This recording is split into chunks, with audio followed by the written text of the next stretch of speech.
অসুস্থ ব্যক্তিকে দেখতে যাওয়া রাসূলুল্লাহ সাল্লাল্লাহু আলাইহি ওয়াসাল্লামের একটা বিশেষ আমল।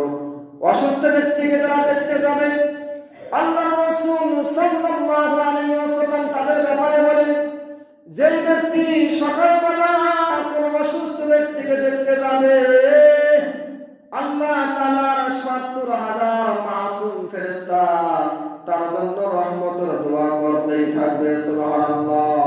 আবার যে ব্যক্তি সন্ধ্যাবেলায় কোন অসুস্থ ব্যক্তিকে দেখতে যাবে, আল্লাহ তাআলার ৭০,০০০ মাসুম ফেরেশতা সকাল পর্যন্ত তার জন্য রহমতের দোয়া করতেই থাকবে। সুবহানাল্লাহ।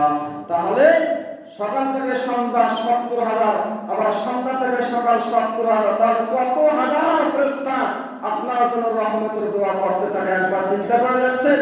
শুধুমাত্র ছোট্ট আমল কি? অসুস্থ কেউ হলে, আমার প্রতিবেশী, আমার পাড়া প্রতিবেশী, আমার সমাজের লোক, আমার বন্ধু বান্ধব, আমার আত্মীয় স্বজন কেউ যদি অসুস্থ হয়ে যায়, আর আমার কানে যদি খবরটা আসে, আর ঘরে বসে থাকার সুযোগ নাই, সঙ্গে সঙ্গে কোনো কিছু নেওয়ার তৌফিক হলে সাথে সাথে তাকে দেখতে যাব। নেওয়ার মতো তৌফিক না হলে খালি হাতে যাব। কি হাতে যাব? খালি হাতে যাব। অনেকে আবার লজ্জায় যায় না, হায় হায় ভাই, তোমার নেওয়ার তৌফিক আছে, তুমি নিয়ে যাও। ফলমূল, আপেল, এগুলো বেদনা ডালিম, এগুলো নিয়ে তুমি যাও, দেখতে যাও।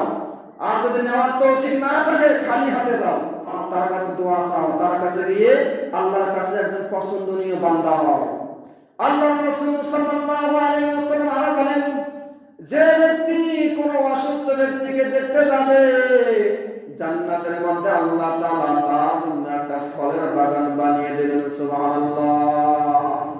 এত বড় ফজিলত, তারপরে আমরা কিন্তু অসুস্থ ব্যক্তিকে দেখতে যাই না। ওই যে হিংসা, হায় হায়, অমুক দিনে একটা মারছে রে, বাপরে বাপ, ওকে দেখতে চান, ও যদি মরে মুই আরো খুশি। নাউযুবিল্লাহ। ওই যে হিংসা বিদ্বেষ সব ভুলে যান।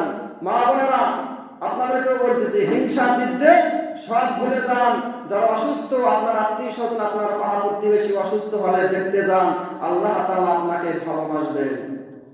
প্রিয় ভাইরা, আমার রাসূলুল্লাহ সাল্লাল্লাহু আলাইহি ওয়াসাল্লাম আরো বলেন, যখন অসুস্থ ব্যক্তিকে দেখতে যাবে, অসুস্থ ব্যক্তির কাছে তুমি দোয়া চাও, কারণ অসুস্থ ব্যক্তি ওই সময় যেই দোয়াটা করবে, ওই দোয়াটাই আল্লাহ তাআলা কবুল করবেন। সুবহানাল্লাহ।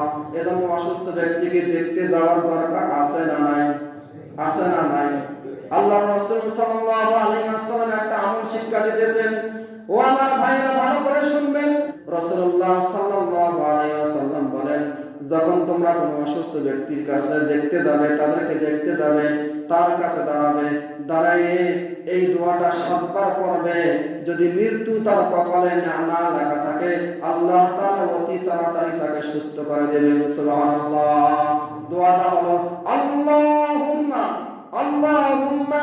আসআলুল্লাহাল আযীমা রাব্বাল আরশিল আযীম আইয়াশফিয়া। এই দোয়া বলেন, আসআলুল্লাহাল আযীমা, বলেন আসআলুল্লাহাল আযীমা, আসআলুল্লাহাল আযীমা রাব্বাল আরশিল আযীম আইয়াশফিয়া। হুজুর আছে বা অনেক বইয়ের মধ্যে পাওয়া যায়, এই দোয়াটা পাওয়া যায়, আপনারা পড়বেন। রাসূলের হাদিস, যে ব্যক্তি কোনো অসুস্থ ব্যক্তিকে দেখতে গিয়ে ৭ বার এই দোয়াটা পড়তে হবে। কয়বার? ৭ বার। আর একটা কথা হলো, অসুস্থ ব্যক্তিকে দেখতে যাওয়ার পর তাকে সান্ত্বনা দেওয়া। কি দেওয়া? তাকে সান্ত্বনা দেওয়া। কষ্ট পায় এরকম কোনো কথা না বলা, তাকে সান্ত্বনা দেওয়ার পর এই দোয়াটা ৭ বার পড়া। আসআলুল্লাহাল আযীমা রাব্বাল আরশিল আযীম আইয়াশফিয়া, আসআলুল্লাহাল আযীমা রাব্বাল আরশিল আযীম আইয়াশফিয়া।